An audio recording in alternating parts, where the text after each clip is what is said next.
Shortly after the last body was recovered, Ranger Jansson was released from the fire and sent home for a brief rest. Many years later, in her unpublished autobiography, Have You Ever Stopped to Wonder?, Lois Jansson would describe this, the third day of the fire. Bob came home Sunday afternoon for a 24-hour rest. So tired and unstrung, he hardly seemed like the husband and father we knew. I knew the children were frightened, and I couldn't do much for them because I was frightened too. His feet were in terrible shape, swollen so that it was very hard to get his boots off, and his socks, glued on by running blisters, had to be soaked off in the bathtub. After the second tub of water, the first was absolutely black, he called me back in and asked me to burn his shirt and undershirt. I started to protest, thinking that I could wash them, and he nearly shouted, "Burn them, they smell of death." Then he asked me to wash his hair, which smelled the same, as he was too weak to do it by himself as he sat in the tub. I soaped and lathered his head, but he could still smell the odor. I thought this was his imagination until I got a whiff of the leather watch band he had worn when he sat with his arms around Joe Sylvia trying to keep him warm. It had a terrific odor, so we burned that too. What shall I tell you of that strange night? Ruth, Paul, and Roger, the Janssons' 3 young children, were so upset they couldn't settle down, and to my sorrow I finally had to spank them to make them stay in bed. They cried themselves to sleep. Bob seemed to need help to get into his pajamas and into bed, and then he said to me, "I don't want you to sleep with me," and he turned his face to the wall. Hurt and anxious, I lay down on a davenport in the living room, but during the night he called so many times for water, which he drank in great gulping swallows as though he couldn't get enough of it, that I made up a pallet and slept on the floor beside him. Even Lassie, the Janssons' collie dog, with that family telepathy she always showed, went moaning around and around outside the house. Fearing she would awaken Bob, I let her in, and she settled down to sleep at my feet. Then Bob began to moan and finally scream and call in agony, "Go away! Go away!" These sleeping nightmares, as Lois referred to them, would plague Bob's and the entire family's nights for years to come. Even though the Mann Gulch Fire was not yet controlled, Jansson was relieved of fire duty on Monday so that he could return to work. At the time, the offices and buildings of the Canyon Ferry Ranger District were being physically moved to a new site on Helena's east side, and Bob was busy overseeing the move. But the smoke from the fire had hardly cleared when his moving duties kept being interrupted by requests from family members of the lost men to be taken into Mann Gulch and shown where their sons, their brothers, or their nephews had fallen. Because Bob felt the families deserved this courtesy, and that he was the one who had discovered and helped recover the remains, he never turned down a single request. But he dreaded these appeals from the family because with each return to the gulch, he'd be asked the inevitable, detailed questions about the positions of the bodies when they were discovered, and whether he thought their lost ones had suffered much before they died. With each of these treks into Mann Gulch, Bob would relive those early morning hours of the fire when he searched back and forth across the hillside amidst the fire and choking smoke to find yet another charred corpse of a once young firefighter. And after each of these visits, Jansson's sleeping nightmares would return to terrify his nights and those of his wife and children. 6 weeks after the fire in late September, the Forest Service convened a border review to look into the causes of the disaster.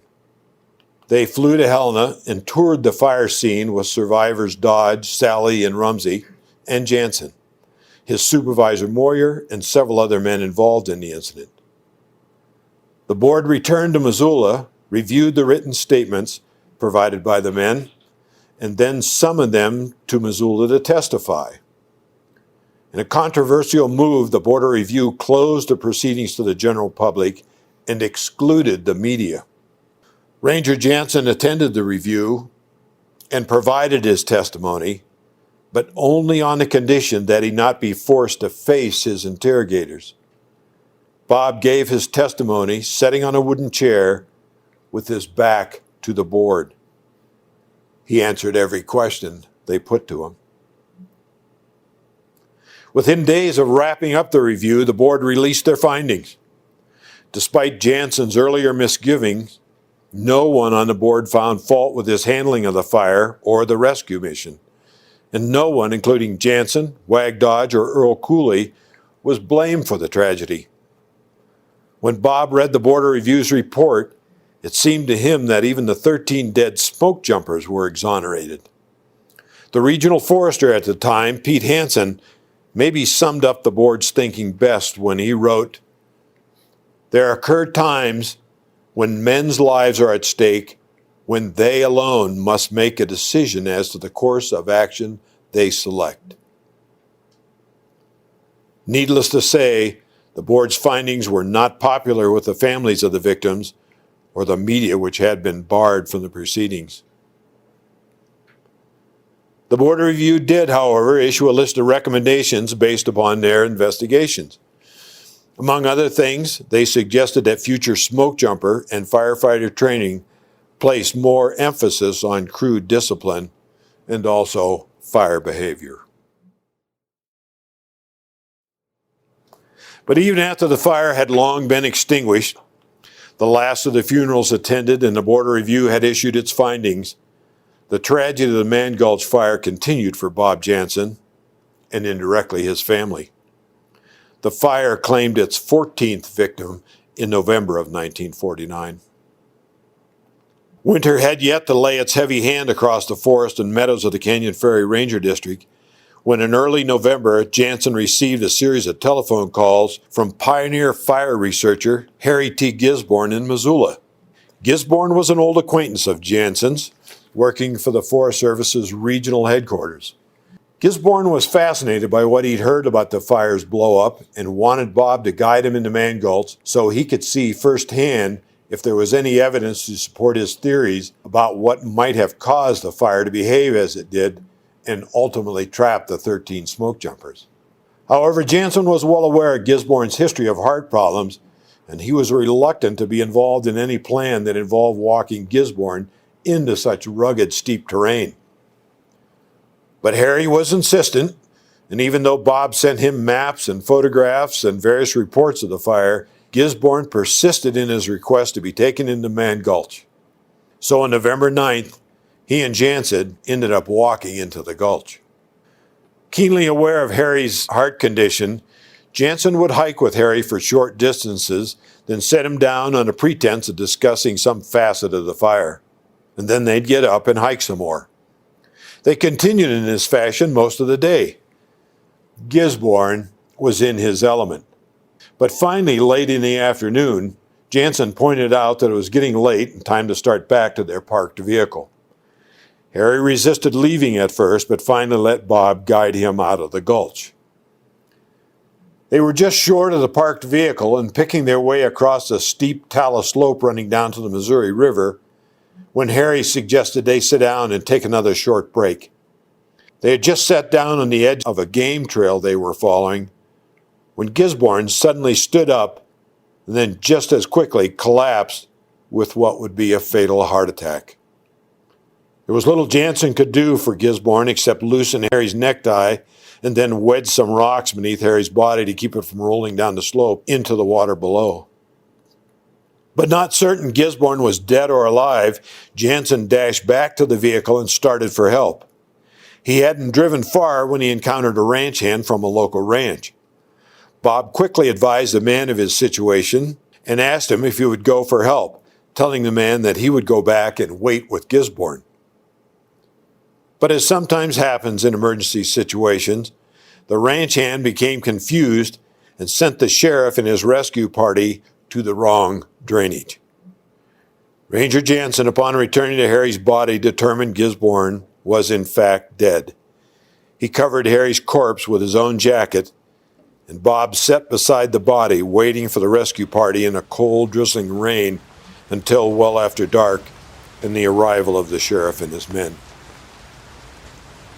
The night screaming that troubled Bob and the Jansson family returned that evening. And the fire continued to haunt Jansson. Through the early spring of 1950, he was asked to guide more relatives of the dead smoke jumpers up to the scene of the disaster and show them the recently installed white concrete crosses erected by the Missoula smoke jumpers. With each visit, he'd trudge up the canyon with a father or brother or someone close to the victim, and he'd again answer the inevitable heart-rending questions. Then later, in the middle of the night, he'd scream Lois and the kids awake. But finally, in late May of 1950, with his doctor's recommendation, the Forest Service transferred Jansson and his family to the Priest Lake Ranger Station in northern Idaho. In an effort to try to put the whole business of the fire and Gisborne's deaths behind him, his last act before leaving Helena was to burn the hat he'd worn during the Mann Gulch Fire and burn the jacket he'd been wearing the evening Harry Gisborne died in Rescue Gulch. The aftermath. If Bob Jansson were alive today, he would probably insist that of all the men who emerged from the Mann Gulch Fire, he always felt he was the more fortunate. Over time, whatever guilt he felt for having 14 men die on his ranger district, on his watch, became easier to live with. Eventually, the night screaming became less and less frequent, and he and the family learned to sleep through the night again. But fate was not through with Bob Jansson yet. While serving at Priest Lake, Bob started to develop symptoms associated with a hereditary kidney disease he carried. Doctor's appointments and tests and hospital visits became the norm. In 1955, the Forest Service transferred Bob to an assignment in Newport, Washington, so he and the family could be closer to medical care. Then in 1960, he was transferred back to Idaho to Coeur d'Alene. Here he would continue to work for the Forest Service until his death from heart failure in 1965. Death would also dog some of the other men of Mann Gulch. Wag Dodge dropped out of the smoke jumper program the year following the fire, but continued to work for the Forest Service. Just 5 short years after the fire, Wag Dodge would die of Hodgkin's disease at the age of 38. Walt Rumsey, after surviving the fire in 1949, met a violent death in a small plane crash in 1980. The C-47 co-pilot, Frank Small, continued to fly, but in 1956, while flying back to Grangeville, Idaho after dropping some smoke jumpers on a fire, he suffered a heart attack while at the controls. Small still managed to land the plane safely, although he collapsed and died on the runway as he stepped from the plane. Other men put Mann Gulch behind them. Spotter Earl Cooley, like Bob Jansson, went on to pursue a successful Forest Service career. Cooley, who passed away in 2009, retired from the Forest Service and lived his last days in Missoula. Bob Sallee jumped the remainder of the 1949 season and came back the following year, but it would be his last. Sallee went on to pursue an engineering career, marry, and raise a family. Like many of the men, Sallee rarely talked about the Mann Gulch Fire during his lifetime. The fact is, he never told his wife and children about his role in the fire. They only learned of his involvement when Norman Maclean's book, Young Men in Fire, was published in 1992. The last survivor of the Mann Gulch Fire, Bob Sallee, passed away in Spokane, Washington in May of 2014. For all the tragedy associated with the Mann Gulch Fire and the events that followed the fire, there were also some positive things that emerged from its ashes. Beginning with the 1950 fire season and continuing to this day, extra radios and local topographic maps are sent out with smoke jumper and firefighter crews. After 1949, smoke jumper and firefighter training began to place heavy emphasis on crew and foreman working relationships, especially crew discipline. The 10 standard firefighting orders developed in the 1950s, the Forest Service Equipment and Development Centers, and the Fire Science Laboratories all owe their origins in part to the disaster in Mann Gulch. And finally, there's the fire's continuing legacy as that of a learning tool for wildland firefighters like yourselves. Each year, the Mann Gulch Fire National Historic Site serves as an outdoor classroom for both new and experienced firefighters. Every year, men and women climb the North Slope and try to learn the lessons in leadership, communication, suppression strategy, and firefighting history that Mann Gulch offers. Epilogue. In May of 1950, before he left the Canyon Ferry Ranger District, Bob Jansson climbed to the ridge line between Meriwether and Mann Gulch, and at a spot where one could look north into Mann Gulch, erected a routed wooden sign bearing this simple message: Mann Gulch. This area burned August 5th, 1949. 13 men lost their lives on the hillside opposite this point. That wooden sign placed on that limestone ridge so many years ago by Ranger Jansson has long since disappeared. But the memory of the fire, the men who died and the men who survived it, lives on. The Mann Gulch Fire, and like most wildfires in the West, most of which are eventually extinguished or burned themselves out and are forgotten, became seared into the memory of the Forest Service and anyone who has ever fought a wildland fire. The 13th fire is a powerful and continuing legacy of the young men who parachuted into Mann Gulch, but it is also the legacy of the other men whose lives it touched and drastically affected. May all these men and the sacrifices they made always be remembered. Thank you.